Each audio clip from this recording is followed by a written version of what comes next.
حضرت خواجہ نصیرالدین چراغ دہلوی رحمۃ اللہ علیہ کی خدمت میں بادشاہ وقت آیا تھا. آپ موبائل دیکھ رہے ہیں جی، مجھے دیکھیں. ان کی خدمت میں بادشاہ وقت نے آ کے کہا حضور کو وظیفہ بتائیں، کوئی عبادت بتائیں. تو حضرت خواجہ نصیرالدین صاحب رحمۃ اللہ علیہ فرمانے لگے رب نے جو تجھے منصب اور ڈیوٹی دی ہے نا، وہی دیانتداری سے کر، یہی سب سے بڑا وظیفہ ہے. تیرا وہ کام تجھے اللہ کی بارگاہ میں لے جائے گا، اس کو دیانتداری کے ساتھ کر. ہمارا بہت بڑا مسئلہ، اور دیانتداری سے مراد ایک اور پہلو بھی ہے. آپ جب اپنا منصب آگے دیں گے تو پھر بھی دیانتداری کے ساتھ دیں گے. محبت اور چیز ہے، قابلیت اور چیز ہے. منصب محبت کی بنیاد پر نہیں دینے چاہیے، قابلیت کی بنیاد پر دینے چاہیے. ہمارے ہاں محبت کی بنیاد پر سارا کچھ تقسیم ہوتا ہے. حضرت سیدنا ابو ذر غفاری رضی اللہ تعالی عنہ، اتنا عظیم انسان، اتنے بڑے آدمی کہ میرے نبی پاک صلی اللہ علیہ وسلم نے فرمایا اس زمین کے اوپر اور آسمان کے نیچے میرے ابو ذر غفاری سے سچا بندہ کوئی نہیں. اتنا بڑا آدمی. حضرت ابو ذر غفاری کے بارے میں فرمایا زمین کے اوپر آسمان کے نیچے آپ سے سچا بندہ کوئی نہیں. لیکن جب انہوں نے کہا نا مجھے ایک صوبے کی گورنر ہی دے دیں، تو محبوب نے فرمایا یہ کام آپ کے لیے مشکل ہے، آپ سے ہو نہیں سکے گا. ہر آدمی محبت کی بنیاد پر ہی سجادہ نشین بن جاتے ہیں. محبت کی اچھا پہلے تو سجادہ نشین بنتے تھے آستانوں کے، اب تو مدرسوں کے بھی سجادہ نشین ہی ہے. حالانکہ یہاں تو چلو کہ علمی عبارت چھوڑو، خانقاہ پہ تو دم درود کرنا ہے آپ نے، اللہ ماشاء اللہ تو وہ کرو. آپ نے مدرسہ اتنی بڑی بلڈنگ بھی نااہل بیٹے کے سپرد کر دی، جو خالصتاً صدقات زکوٰۃ کی رقم سے آئی ہوئی چیزیں تھی وہ بھی آپ نے ان کو دے دی، جو بالکل اس کو اجاڑ کے رکھ دیں. امانت، جب تک ہم امانت کے پابند نہیں ہوتے، ہمارا سارا زور یہ ہے کہ فلانا کیوں ٹھیک نہیں، اسے چھوڑنا، تو یہ بتا کہ تو اپنا کام صحیح کرتا ہے. اگر ہم سارے اپنا اپنا کام ٹھیک کرنے لگ جائیں، کپڑے والا کپڑے صحیح بنائے، وہ کہے میری عبادت یہی ہے کہ میں نے دیانتداری سے چلنا ہے، وہ صحیح سینے والا صحیح سی کے دے، تو چلو معاشرے کا کپڑوں والا مسئلہ تو حل ہوا کہ نہیں ہوا. یہ اس سے تو سکون آیا کہ نہیں. جوتے والا جتنے پیسے لیتا ہے اتنے کا جوتا صحیح بنا کے دے، تو یہ مسئلہ ٹھیک ہوا کہ نہیں ہوا. صحیح کہہ رہا ہوں میں. اپنے اپنے کا، ہماری ایک تو توجہ دوسروں پہ ہے، اپنے پہ نہیں. حضرت موسیٰ علی نبینا علیہ الصلوۃ والسلام کو حکم ہوا کہ بستی میں جو سب سے نیک آدمی ہے اسے ڈھونڈ کے لائیں. آپ نے غور کرنا ہے، جسے حضرت موسیٰ علیہ السلام نیک کہیں گے وہ کتنا کو نیک ہوگا، اور پھر نیکوں میں سے چھانٹی کر کے ایک بڑا نیک نکالنا ہے. حضرت موسیٰ نے ایک نیک آدمی رب کی بارگاہ، مالک یہ میری نظر میں سب سے نیک ہے. اب حکم ہوا اس نیک سے کہیں کہ بستی میں سب سے گناہگار ڈھونڈ کے لائے. ویسے یہ کام میرے اور آپ کے ذمے لگتا تو کتنے کو گناہگار نکل آتے، یا میں نے بچنا تھا، یا جو میرے پیچھے ہاتھ باندھ کے چلتا اس نے بچنا تھا. جو پوری جی کرتا ہے نا، ایک دفعہ نہیں 3 دفعہ جی جی جی، اس نے بچنا تھا. تیسرا کوئی بچ سکتا؟ کوئی ہمارے علاوہ صحیح ہو جائے یہ ہو ہی نہیں سکتا، ہم ہونے ہی نہیں دیتے، سوال ہی نہیں پیدا ہوتا. یہ تو ممکن ہی نہیں ہے نا کسی کی تعریف کر دیں، یہ تو سوال ہی نہیں پیدا ہوتا.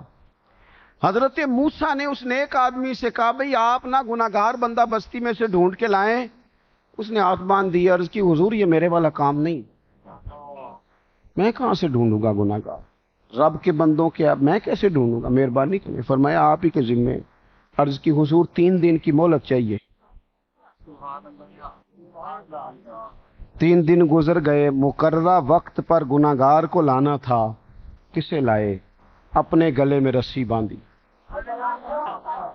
حضرت موسیٰ کے دستے پاک میں دے کے تو تڑپ کے روئے. عرض کی اللہ کے کلیم، کچھ بندوں کے گناہ بستی میں سے میری آنکھوں کے سامنے آئے تھے، مجھے شک پڑا تھا یہ غلطی ہے، پر سونیا وہ نرا شک تھا، لوگوں کا نرا شک تھا، جو میرے گناہ ہیں ان کا تو مجھے پاک کہنا، لہذا میں ہی سب سے گناہگار ہوں، باقیوں کا شک ہے، میرا پاک ہے۔ سے ثبوت نہ منگو میں تھوں، اے نظر کرم قد ہوئی، میں جانا یا دل بر جانے غیر نہ جانے کوئی۔ سے ثبوت نہ منگو میں تھوں، پلا نظر کرم قد ہوئی، اے میں جانا یا دل بر جانے غیر نہ جانے کوئی۔ میں مسکین پرانا خادم، کسے در ملی نہ ٹوئی، اے تے واصف یار نے نظر جو کی تھی، پھر واصف ہی ہوئی۔ حضور میں تو مسکین آدمی ہوں، میں ہی ہوں سب سے گناہگار، میں مسکین پرانا خادم، حضور میں ہی ہوں۔ جب اس شخص کا چہرہ دیکھا تو حضرت کلیم اسے دعائیں دینے لگے، تو رب کی طرف سے پیغام آیا، موسیٰ اسے بتاؤ کہ یہ جو رب کی بارگاہ میں تیرا درجہ بڑا ہوا ہے، یہ اسی عاجزی کی وجہ سے تو ہوا ہے۔ اپنے مطلب ساری توجہ دوسروں پہ، سارا خیال دوسروں کا۔ امام غزالی کے پاس ایک بندہ بیٹھ کے کہنے لگا، کوئی بندہ ٹھیک ہی نہیں، کوئی مولوی کام نہیں کرتا، کوئی صوفی نہیں کرتا، فلانا نہیں کرتا، کوئی بندہ مخلص ہی نہیں۔ تو امام صاحب فرمانے لگے، چل یار تو ہی مخلص ہو جا، تو ہی مخلص ہو جا، تیری شکل میں ہی معاشرے کو کوئی ایک مخلص بندہ مل جائے کہ دوسروں سے اپنی زندگی میں کبھی بددیانتی نہ کریں، کبھی بھی۔ نبی پاک صلی اللہ علیہ وسلم سے کسی نے پوچھا تھا، صحیح بخاری میں موجود ہے، یا رسول اللہ قیامت کب آئے گی؟ حضور قیامت کب آئے گی؟ او میری ملت کے جوانوں ادھر دیکھو، قیامت کب آئے گی؟ تو میرے نبی پاک علیہ الصلوۃ والسلام نے فرمایا، جب امانتوں کو ضائع کیا جائے تو قیامت کا انتظار کرنا۔ جب امانتوں کو ضائع کیا جائے، ادھر دیکھو میں کیا کہہ رہا ہوں، اللہ کرے آپ تھوڑی دیر تو موبائل چھوڑیں نا، 1-2 منٹ کے لیے چھوڑ دیں، اللہ کرے آپ آمین تو کہہ دیں، اللہ کرے تھوڑا سا موبائل سے باہر بھی آپ غور کریں کہ موبائل کے باہر بھی کوئی زندگی ہے، ساری اندر ہی نہیں ہے۔ مجھ سے ایک صاحب نے پوچھا، تہاڈا سٹیٹس کتے لگدا ہے؟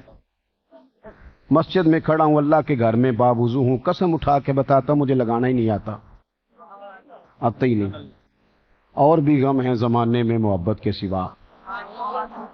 انہوں نے جب 2-3 دفعہ کہا نا، جناب آپ بتا دیں، سنیں جی آپ بتا دیں، تو میں نے انہیں کہا کہ میں تو گلی گلی گھومتا ہوں کہ کوئی رب رسول کی بارگاہ میں کوئی سٹیٹس بن جائے، وہاں کوئی قبولیت ہو جائے، تو وہاں کوئی بن گیا تو پھر تو ٹھیک ہے، تو یہاں کے سٹیٹس کا کیا کرنا ہے؟ آپ میرے عزیز میری بات پر توجہ کریں، غور کریں کیا عرض کر رہا ہوں۔ نبی پاک یہ حدیث آپ نے لکھ لینی ہے، بخاری کی ہے، جوانوں کو سنا رہا ہوں۔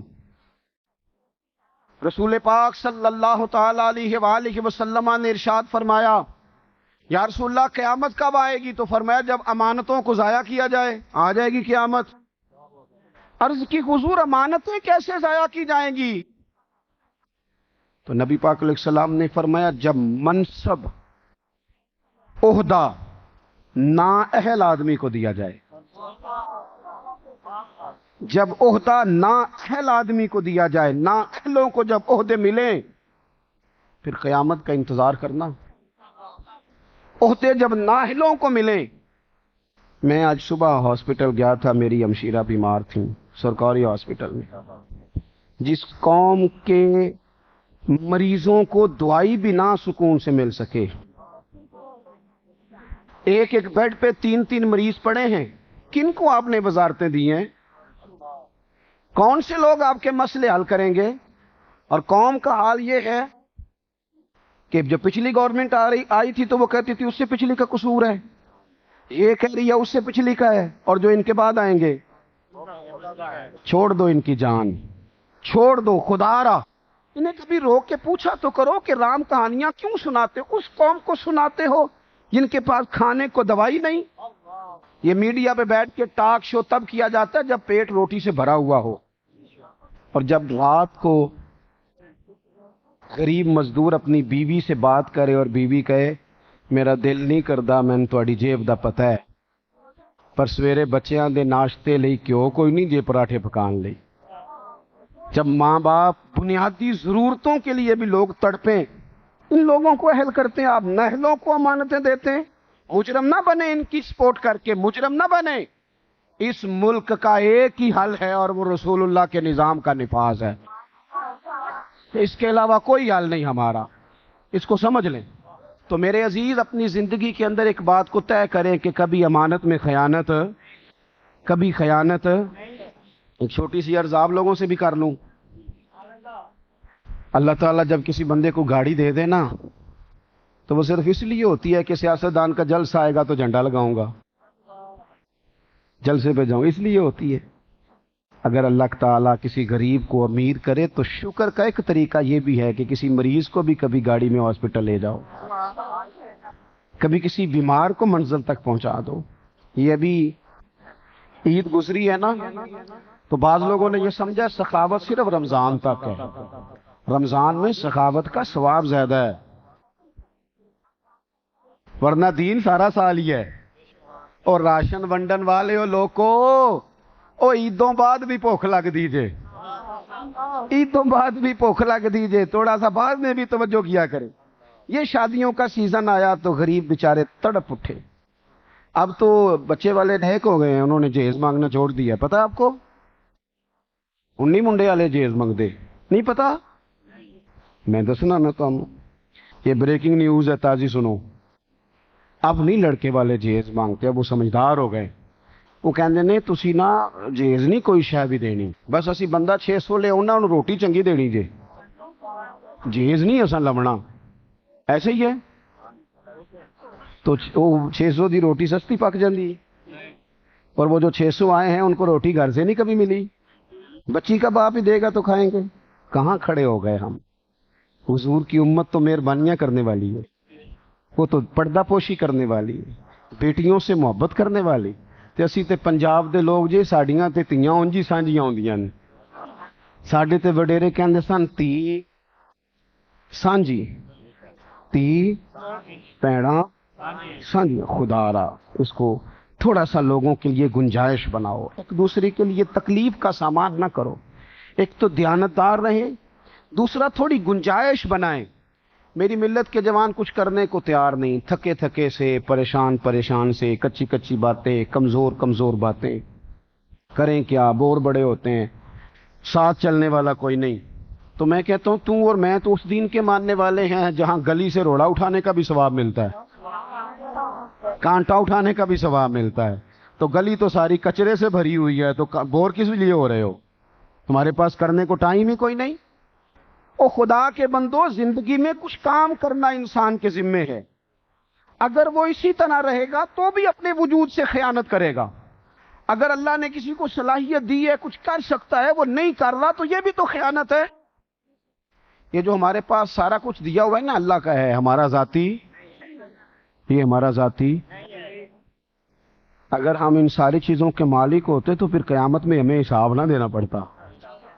ہم مالک نہیں ہیں، ہمارے پاس تو امانت ہے، یہ سارا کچھ، سب کچھ امانت ہے۔ ثم لتسألن یومئذ عن النعیم، تم سے تو ہر نعمت کے بارے میں پوچھا جائے گا۔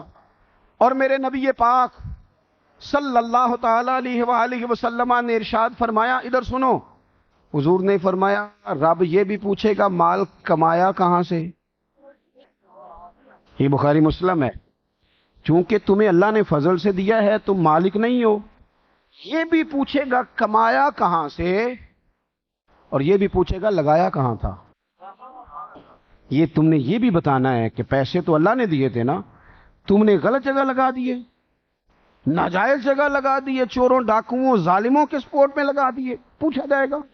عزیز بھائی، آپ کو اگر اللہ کوئی صلاحیت دے تو قوم کے لیے، مذہب کے لیے، ملت کے لیے کچھ کریں۔ یہ جتنے کو غریب ہماری گلیوں میں ہوتے ہیں نا، اسی حساب سے امیر بھی ہوتے ہیں، لیکن وہ امیر اس غریب کے ساتھ نہیں چلتا، وہ کہتا ہے پہلے یہ میرا غلام بنے، پہلے یہ میرا ملازم بنے، پہلے یہ جی کرے۔ آپ زندگی میں کچھ کریں، کسی کا جتنا آپ بھلا کر سکتے ہیں